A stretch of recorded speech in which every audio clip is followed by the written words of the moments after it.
여러분, 사람이 하는 말 중에 가장 중요한 말이 있다면 무엇일까요?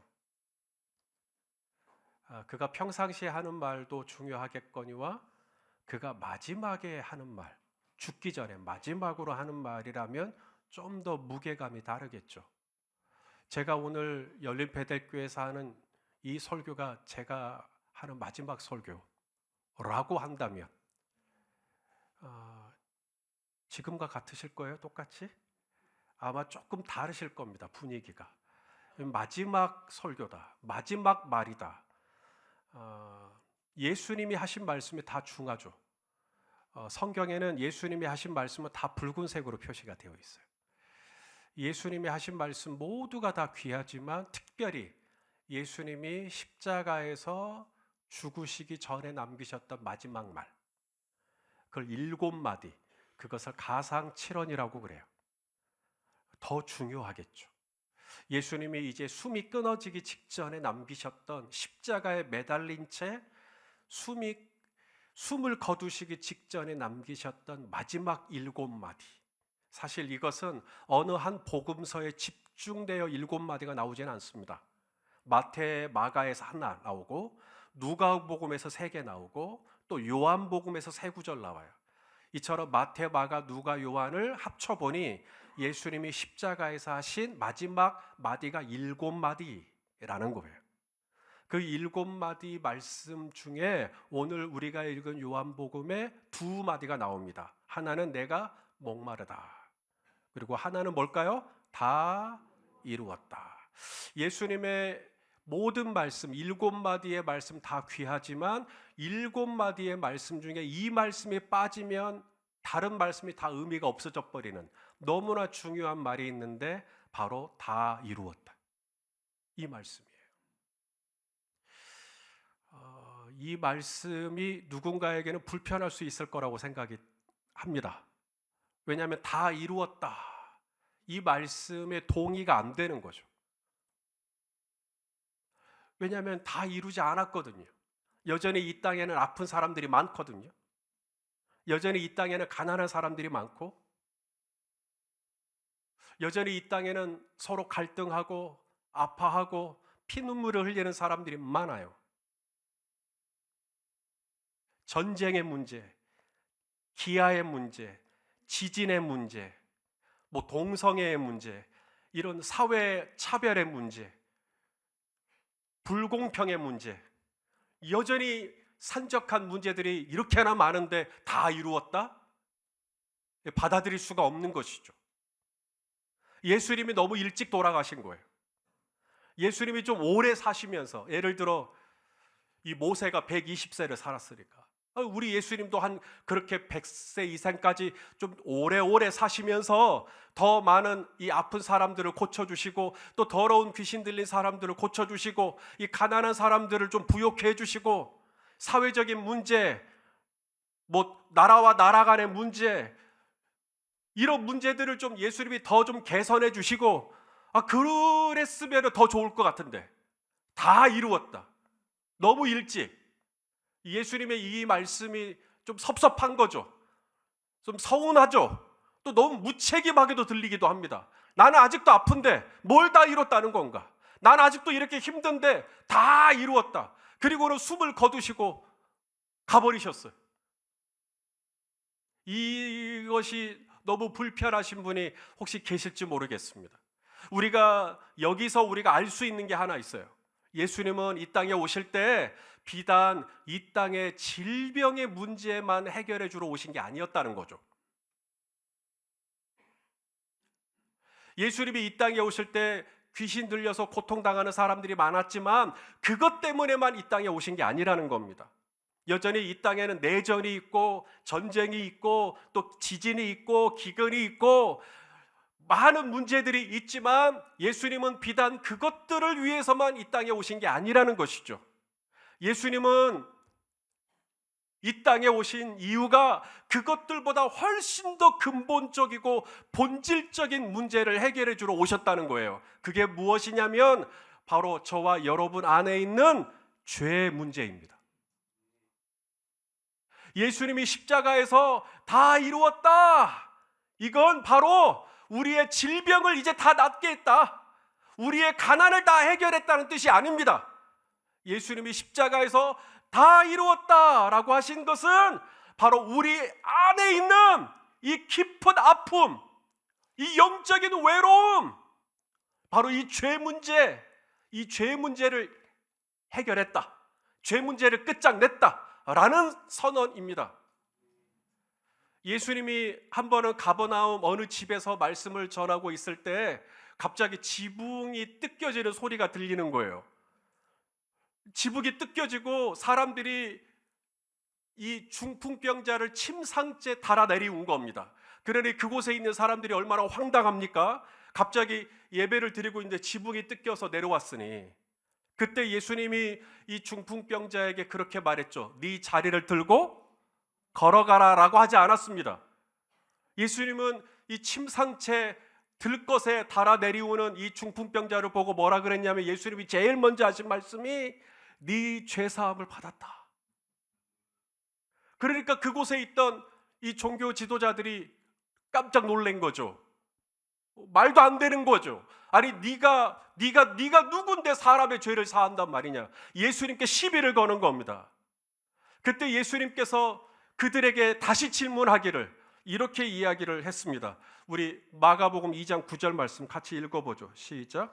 중풍병자에게 내 죄사함을 받았느니라 하는 말과 일어나 내 상을 가지고 걸어가라 하는 말 중에서 어느 것이 쉽겠느냐. 여러분, 이 질문은 네 침상을 들고 걸어가라 라는 말을 하기가 어렵고, 왜냐하면 이게 걸어가라라고 했는데 안 나올 수도 있으니까 그 말을 하기가 어렵고, 대신에 눈에 보이지 않는 네 죄사함을 받았다, 이 말이 훨씬 쉽지 않겠느냐라는 뜻이 아닙니다. 지금 예수님은 얼마든지 네 상을 들고 걸어가라 라고 하실 수 있고 정말로 낫게 하실 수 있고, 만약에 예수님이 네 상을 들고 걸어가라라고 했으면 그분은 걸어갔을 거고 또 나중에는 진짜로 걸어가죠. 그런데 오늘은 그렇게 네 상을 들고 걸어가라 해서 이 중풍이 나와서 상을 들고 걸어갔지만, 이분이 그 다음부터는 절대 이 중풍에 걸릴 일이 없겠죠. 몇 달 뒤에 혹은 내년에 혹은 내후년에 다시는 중풍에 걸릴 일이 없냐 이 말이에요. 오늘은 네 상을 들고 걸어가라 라고만 했다면 그분 안에 있는 지금 당장의 육신의 질병의 문제는 해결할 수 있으나 그분은 여전히 죄 문제를 끌어안고 살아가게 되는 것이죠. 그래서 예수님은 어느 것이 더 쉽겠느냐, 내 상을 들고 걸어가라는 말이 쉽죠. 예수님에게는. 예수님은 더 어려운 말씀을 하는 겁니다. 네 죄사함을 받았느니라. 이걸 먼저 해주신 거예요. 왜냐하면 그게 훨씬 더 근본적인 거니까. 여러분, 오늘 나사로가 부활했지만 다시는 안 죽어요? 나사로는 또 다시 죽어요. 그러므로 내가 오늘 다시 부활했느냐, 내가 오늘 부자가 됐느냐, 내가 오늘 건강해졌느냐보다 중요한 건, 훨씬 더 근본적인 건 우리 안에 있는 이 죄 문제. 예수님이 이루신 건 우리의 건강을 다 회복시키셨다는 얘기가 아니라 예수님이 다 이루셨다라고 말씀하신 이것은 우리 안에 있는 이 고질적인 영적인 문제, 바로 이 죄 문제를 해결하셨다, 그 뜻이에요.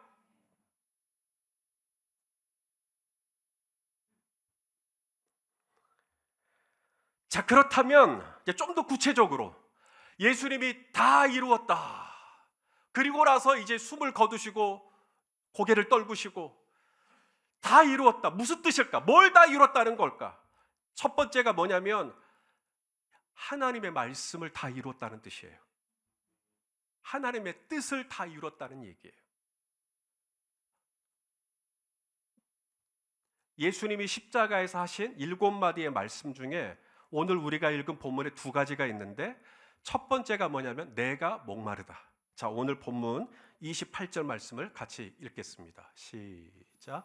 그 후에 예수께서 모든 일이 이미 이루어진 줄 아시고 성경을 응하게 하려 하사 이르시되 뭐라 그래요? 내가 목마르다. 지금 이 이야기를 누가 쓰고 있냐면 요한이 쓰고 있어요. 이 이야기는 마태복음에 없어요. 마가복음에도 없습니다. 누가복음에도 없어요. 요한복음에만 있어요. 요한은 예수님이 목마르다 하신 것을 보고 있었던 거죠. 왜 그랬을까요? 그만큼 십자가에 매달려 계실 때 가장 가까이에 있던 제자가 요한이었어요. 누가복음에 보면 예수님이 요한에게 뭐라 그러죠? 어머니 마리아를 요한에게 요한아, 네 어머니다 앞으로. 그래서 마리아를 요한에게 맡기죠. 그러니까 요한은 예수님이 십자가 처형을 당할 때 어느 제자보다 가장 가까이에 있었기 때문에 예수님이 마지막으로 남기신 말씀이 뭔지를 알고 있는 것이죠.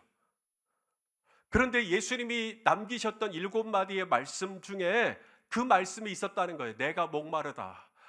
우리 예수님 십자가에 못 박혀 계시니까 이제 탈수증, 이제 갈증이 나셔가지고 그래서 목마르다고 하셨구나 라고 생각한 게 아니라, 오늘 이 요한은 복음서를 기록할 때 예수님이 십자가에서 내가 목마르다 하신 것은 말씀을 이루기 위하여, 하나님의 말씀을 이루시기 위하여 내가 목마르다라고 하셨다는 거예요. 그러고 보니까 예수님이 십자가에서 처형되는 모든 과정이 다 말씀을 응하게 하려 함이에요. 우리 성도님들은 혹시 신앙생활하면서 그런 궁금함 없었나요? 뭐냐면 예수님은 왜 하필이면 십자가에 달려 돌아가셨을까? 아니, 사형의 그 형틀이 얼마나 다양할진데 2000년 전에 그 무식할 때 꼭 나무에 달려 그렇게 돌아가셔야만 했을까? 나중에 좀 전기의자 같은데 좀 깔끔하고 빨리 숨을 거두실 수 있는, 어차피 우리를 위하여 대신 죽으시러 오셨으면 그렇게 잔인한 고문을 당하지 마시고 좀 빨리 어떻게 숨을 거둘 수 있는 그런 사형의 형틀이 좀 준비되어 있을 때 그때 오셨으면 더 낫지 않았을까? 왜 굳이 십자가에서 달려 돌아가셨을까? 그 무자비한 십자가 위에서. 그런데 그것이 왜 그랬냐면 말씀을 응하게 하려고. 말씀에 뭐라고 되어 있냐면 나무에 달린 자, 십자가에 달린 자가 하나님의 저주를 받는 거다. 자, 우리 갈라디아서 3장 13절 말씀을 읽겠습니다. 시작.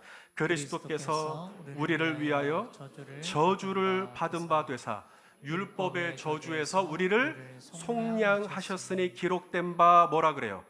나무에 달린 자마다 저주 아래에 있는 자라 하였습니다. 바로 이 말씀을 응하게 하려고 십자가, 나무에 달려서 사람이 죽는 이 무자비하고 참혹한 형틀에 예수님이 오신 거예요. 말씀을 응하게 하려고. 왜냐하면 나무에 달려 죽어야 저주를 받는 거예요. 하나님의 저주를 받는 거예요. 우리가 받아야 될 저주를 예수님이 대신 다 잘 받으시기 위해서, 나무에 달리시기 위해서 2000년 전에 오셔서 그 무자비한 십자가를 예수님이 지신 것이죠. 우연이 아닌 것입니다. 그냥 어쩌다 보니까 2000년 전에 오신 게 아니라 나무에 달린 자마다 저주 아래에 있다라는 이 말씀을 응하게 하려고 오셔서 그 십자가를 감당하신 것이죠. 예수님이 십자가에 못 박혀 돌아가시기 전에 먼저 예수님을 끌고 가서 고문을 합니다. 사람들이 예수님을 때리죠. 예수님의 몸을 상하게 합니다. 그리고 예수님에게 채찍질을 가하죠. 그런데 이것조차도 하나님의 말씀을 응하게 하려고, 이사야 선지자의 말씀을 응하게 하려고. 자, 우리 이사야 53장 5절 읽겠습니다. 시작. 그가 찔림은 우리의 허물 때문이요 그가 상함은 우리의 죄악 때문이라. 그가 징계를 받음으로 우리는 평화를 누리고 그가 채찍에 맞음으로 우리가 나음을 받았도다. 할렐루야. 예수님이 그냥 채찍을 맞고 그냥 침뱉음을 받고 그냥 십자가의 못에 찔리고 이게 아니라는 거예요. 이게 다 말씀을 응하게 하려고 그렇게 했다는 거죠. 예수님이 십자가에 못 박힐 때 양쪽에 강도들이 있었어요. 예수님 혼자 못 박힌 거 아닙니다. 세 사람이 못 박혔어요. 양쪽에 강도들이 있었어요. 여러분, 사람을 십자가에 못 박으면요 바로 안 죽어요. 심장에다가 창을 찔러버리면 바로 죽겠지만 양쪽 손에다가 못을 박고 발에다가 못을 박았기 때문에 아직 사람이 숨을 쉽니다. 근데 아프죠. 아프니까 자연스럽게 오른쪽에 먼저 힘을 줘요. 그러면 왼쪽은 좀 쉬게 돼요. 그러면 왼쪽이 통증이 좀 덜하죠. 그러다가 또 오른쪽이 너무 아프니까 다시 왼쪽에 힘을 줍니다. 그러면 오른쪽은 또 다시 힘을 좀 쉴 수가 있어요. 이런 식으로 온 몸을 비틀면서 버텨요. 안 죽으려고. 언제까지? 3일 동안. 기록에 의하면 일주일 동안도 산대요. 사람이 안 죽어요, 그렇게. 그러면 예수님이 십자가에 못 박히시던 날이 6월절, 그 다음 날이 안식일. 그러니 십자가의 죄수를 그대로 놔둘 수가 없어요. 빨리 정리를 해야 돼요. 그런데 이 죄수들이 안 죽은 거죠. 죄수들이 여전히 숨을 쉬고 있는 겁니다. 그래서 로마의 군사들이 다리를 분질러 버리는 거예요. 다리를 분질러 버리면 이제 피가 더 많이 나오면서 사람이 죽어요. 예수님도 이제 다리를 분지르려고 왔는데 예수님은 다리를 분지를 필요가 없는 거죠. 이미 숨을 거두셨어요. 그래서 예수님의 뼈는 보존이 되는 겁니다. 근데 이것조차도 성경에 기록된 예언. 자, 우리 요한복음 19장 36절 37절 같이 읽겠습니다. 시작. 이 일이 일어난 것은 그 뼈가 하나도 꺾이지 아니하리라 한 성경. 이 성경이 어디에 기록되어 있어요? 시편 34편 20절에 기록된 말씀을 응하게 하려 함이라. 또 다른 성경에 그들이 그 찌른 자를 보리라. 이게 어디에 기록되어 있어요? 스가랴서 12장 10절에 있는 말씀.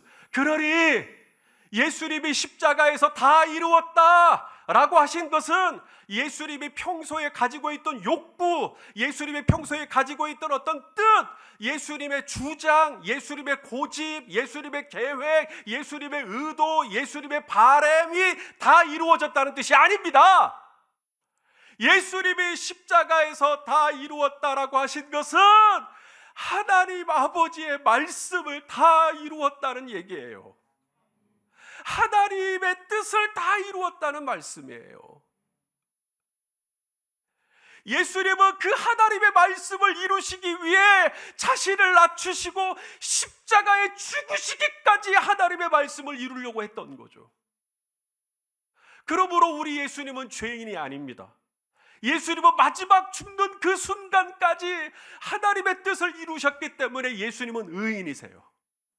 이것을 누가 고백했냐면 예수님의 십자가 처형을 처음부터 끝까지 진행했던 로마의 백부장. 이 로마의 백부장은 자신의 수하 밑에 100명의 군사를 거느릴 수 있는 로마의 장교예요. 이 백부장이 예수님의 십자가 처형의 모든 과정을 주도 면밀하게 이끌고 난 다음에 내린 결론, 이 사람은 죄가 없다. 이 사람은 의인이다. 자, 누가복음 23장 27절 말씀이죠. 47절 읽어보겠습니다. 시작. 백부장이 그 된 일을 보고 하나님께 영광을 돌려 이르되 이 사람은 정녕 의인이었도다 하고. 예수님은 의인이세요. 여러분, 그래서 우리가 기도할 때 누구 이름으로 기도하죠? 예수님 이름으로 기도합니다. 그래요. 내 이름으로 기도할 수 있어요? 내 주먹을 믿으려며요. 내 이름으로 기도할 수 없어요. 왜냐하면 나는 강해요, 약해요? 약해요. 나는 온전해요? 불완전해요. 나는 오늘 결심하고 내일 또 꼬꾸라질 수 있어요. 오늘 아무리 결단을 해도 또 유혹이 오면 펴르륵 흔들려 버려요. 또 꼬라지를 내고요, 또 짜증을 내고요, 또 험한 말을 하고요, 또 혈기를 부리고요, 또 거짓말을 하고요, 또 비겁하고요, 또 아주 이기적이고요, 아주 음란하고요. 나는 그래요. 그래서 절대로 나는 내 이름으로 기도할 수가 없어요. 그래서 우리는 예수님의 이름으로 기도하는 거예요. 우리 성도님들이 가끔 그래요. 목사님, 저를 위해서 기도해 주세요. 왜 제가 기도해 줘야 돼요? 목사님이 하나님하고 가깝잖아요. 여러분, 저보다 우리 하나님께 훨씬 가까우신 분이 계십니다. 그분은 예수 그리스도예요. 저는 여러분하고 똑같은 성정을 가진, 아니 여러분보다 더 못한 죄인 중에 한 사람일 뿐이에요. 그러므로 저에게 기도를 부탁할 수 있겠지만 저의 이름으로 기도할 수는 없는 거예요.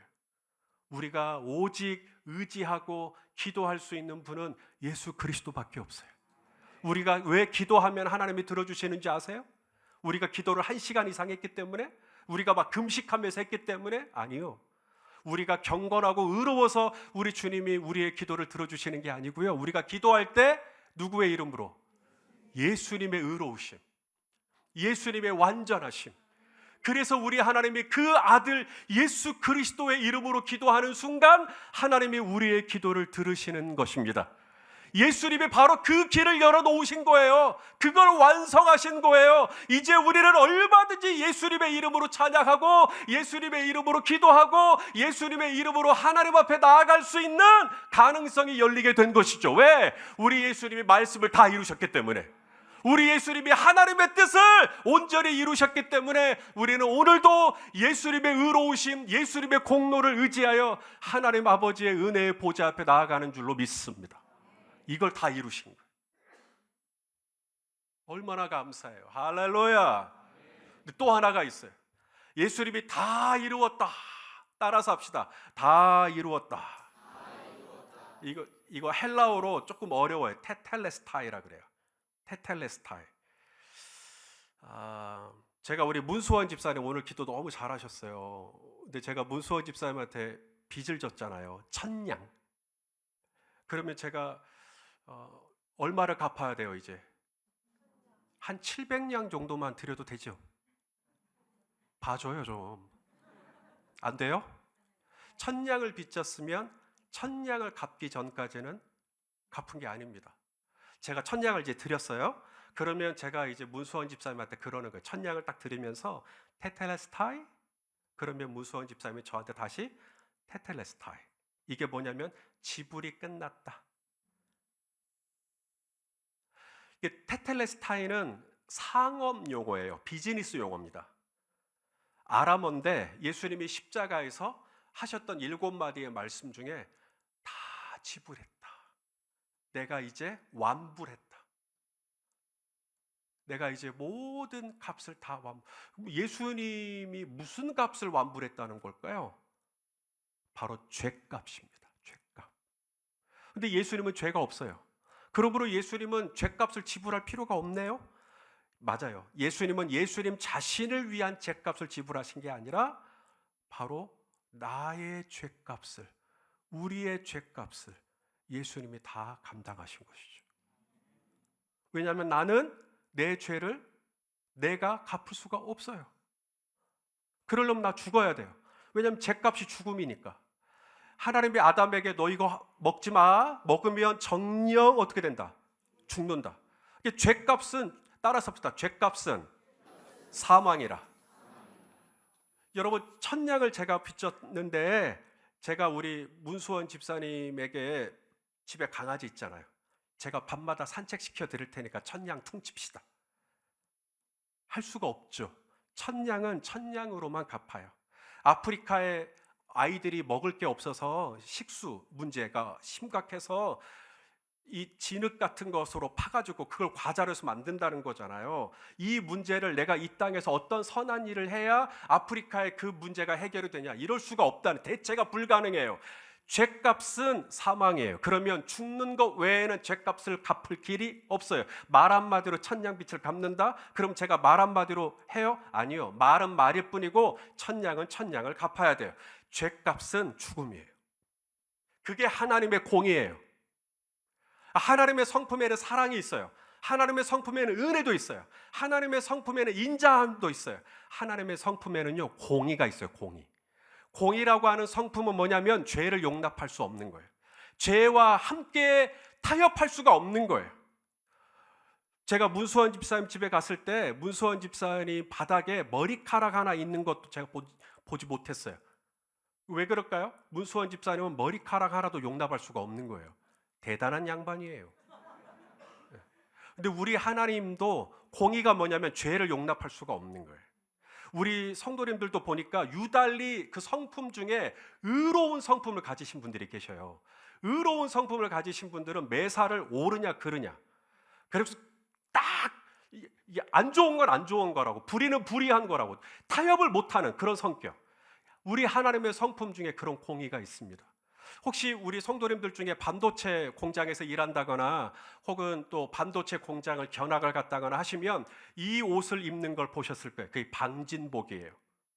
방진복. 이 방진복을 머리부터 발끝까지 방진 신발, 또 방진 장갑, 또 방진 모자, 또 방진 마스크까지. 그래서 머리부터 발끝까지 방진복을 입어요. 왜 그럴까요? 이 반도체라는 것이 뭐에 민감해요? 사람의 몸에서 나오는 먼지에 민감합니다. 그래서 사람의 몸에서 조그마한 먼지라도 나오면 이게 반도체 회로를 꺾어버린대요. 반도체 회로를 끊어버린대요. 그러니 다 망가져 버리는 거예요. 그러니 조금의 먼지도 용납할 수 없다. 조금의 죄도 용납할 수 없다. 그게 바로 공의예요. 하나님의 성품 중에 이걸 부인할 수가 없어요. 우리 박국주 집사님이 계시는데 제가 우리 박국주 집사님의 밥에 독약을 얼마나 타야 안 드시겠어요? 기가 막혀서 웃으시는 거죠. 조금밖에 안 탔어요. 괜찮죠? 조금밖에 안 탔어요. 안 될 겁니다. 하나님의 성품 중에 지극히 작고 사소한 죄라고 용납될 수가 없어요. 모든 죄값은 죽음입니다. 그 죄값, 내가 죄를 지었어요. 그러면 내가 죽어야 돼요. 근데 내가 죽으면 우리 하나님 너무 슬프시죠. 왜냐하면 나를 창조하셨는데 내가 죽으니까 나를 너무 사랑하시는데, 그러니 나를 살리시기 위해서는 누군가가 나의 죄값을 대신 지어야 돼요. 대신 지불해야 돼요.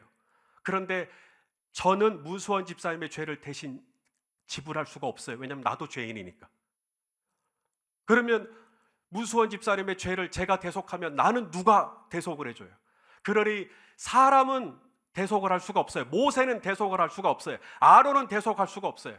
죄 없으신 분이 대속을 해야 돼요. 의로우신 분이 대속을 해야 돼요.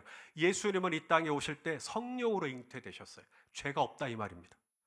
그래서 예수님은 마지막 순간까지 하나님의 말씀을 이루시고 온전히 의로우신 분으로서 저와 여러분의 죄를 대신 다 감당하신 거예요. 우리의 사소한 죄부터 시작해서 우리의 이 부끄러운 죄까지, 누가 알면 낯뜨거울 죄까지, 아무에게도 들키지 않았으면 싶은 그 은밀한 죄까지도 우리 주님이 대신 다 짊어지신 거예요.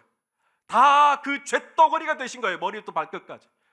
그리고 우리 박권능 집사님을 살리시기 위해 예수님이 십자가에서 죄인이 되셔서 그 모든 죄의 형벌을 다 감당하시고 마침내 피를 흘리시고 유월절 어린 양, 우리의 죄를 다 지불하시기 위하여 마침내 테텔레스타에 숨을 거두시기 전에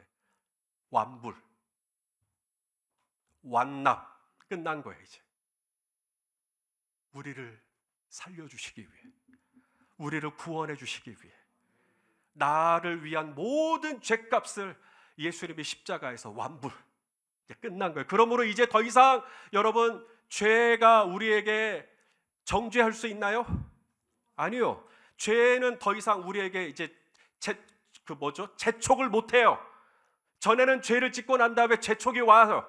죄책감이 와요. 그런데 이제는 더 이상 우리는 죄책 때문에 고민할 필요가 없어요. 왜냐하면 예수님이 나의 모든 죄를 다 감당해 주셨기 때문에. 그러므로 죄가 우리에게 또다시 정죄를 하잖아요. 그러면 여러분 말하세요. 나는 너와 상관이 없다. 예수님이 십자가에서 나의 모든 죄값을 지불하셨다. 생명의 성령 안에서 죄와 사망의 법은 떠날지어다. 자유한 거예요. 완전히 깨끗한 거예요. 그러므로 이제 저와 여러분은 죄인이에요, 의인이에요? 이제 의인입니다. 왜냐하면 예수님이 나의 모든 죄값을 다 감당하셨기 때문에. 더 이상 우리는 이 죄 때문에 괴로워할 이유가 없는 것이죠. 예수님이 우리의 모든 죄값을 완불하셨기 때문에.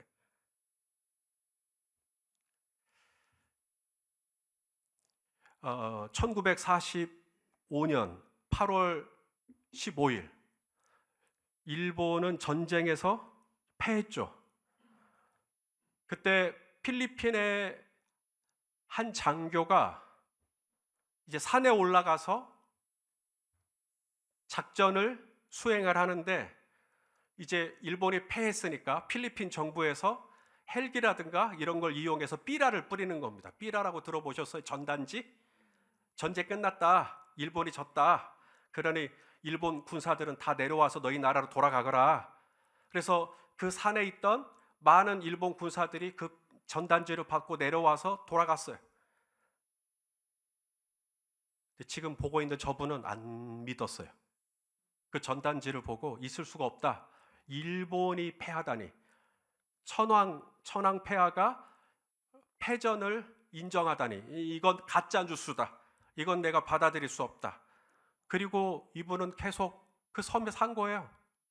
전쟁이 끝났는데도 안 내려오고 계속 거기서 야생에서 그렇게 사는 겁니다. 얼마 동안 살았나? 1945년에 끝났으니까.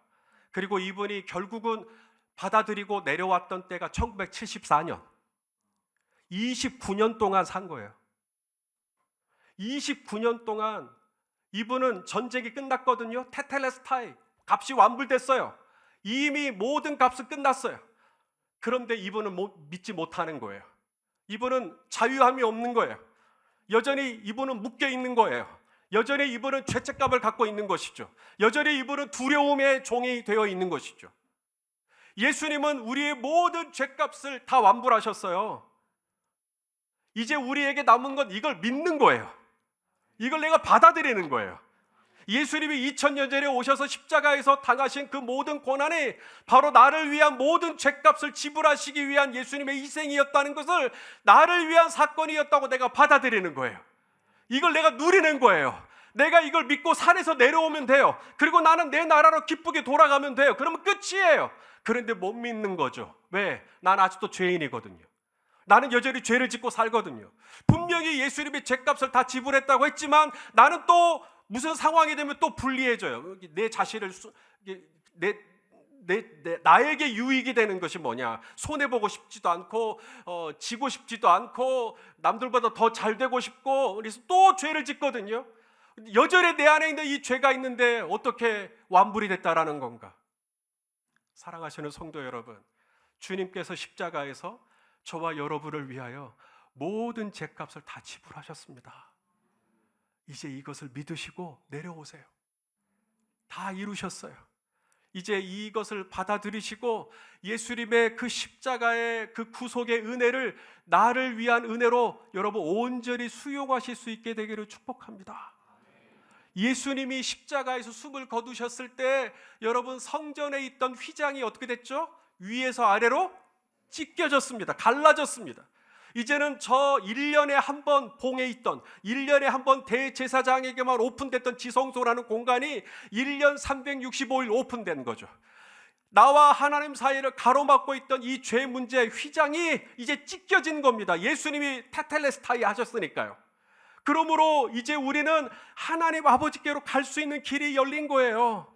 이제는 우리는 하나님께 가서 하나님을 찬양하고 하나님께 기도하고 하나님을 예배하고 하나님을 만날 수 있는 모든 길이 열린 거예요. 그러므로 이제 우리는 이 지옥 같은 산에서 내려와서 이제는 주님이 나를 위하여 열어놓으신 이 새롭고 산 길로 달려가서 우리 하나님의 품 안에서 안식을 누리며 자유를 누리며 그 안에서 주님이 주시는 생명과 평안을 누리는 저와 여러분 될 수 있기를 소망합니다. 더 이상 죄에게 추격당하지 마세요. 쫓기지 마세요. 나를 위하여 모든 값을 지불하시고 십자가에서 하나님 아버지께로 달려갈 수 있는 길을 열어놓으신 우리 주님의 은혜를 의지하여 때를 따라 돕는 이 은혜의 보좌 앞으로 담대히 나아가는 우리 모두가 되실 수 있기를 주님의 이름으로 축원합니다. 기도하시겠습니다. 하나님, 나를 위하여 하나밖에 없는 아들을 보내주시고 나를 위하여 하나님의 말씀을 다 이루어 주시고 나를 위하여 모든 죄값을 다 지불해 주신 우리 구주 예수 그리스도를 찬양하고 찬양합니다. 주님, 나를 위하여 그렇게 하나님께로 나아갈 수 있는 완벽한 길을 열어놓으셨거늘 주여 이번 한 주간 내가 그 은혜의 보좌 앞으로 담대히 나아가기를 원합니다. 내가 그곳에서 주님을 노래하고 내가 그곳에서 주님께 기도하고 내가 그곳에서 주님의 얼굴을 배웁고 내가 그곳에서 주님의 음성을 듣기를 원합니다. 주여, 이번 한 주간 동안 온라인과 또 현장에서 우리가 함께 고난주간 특세에 참여할 때 주여 놀라운 은혜를 우리 성도님들에게 베풀어 주시옵소서. 예수님의 이름으로 기도하옵나이다.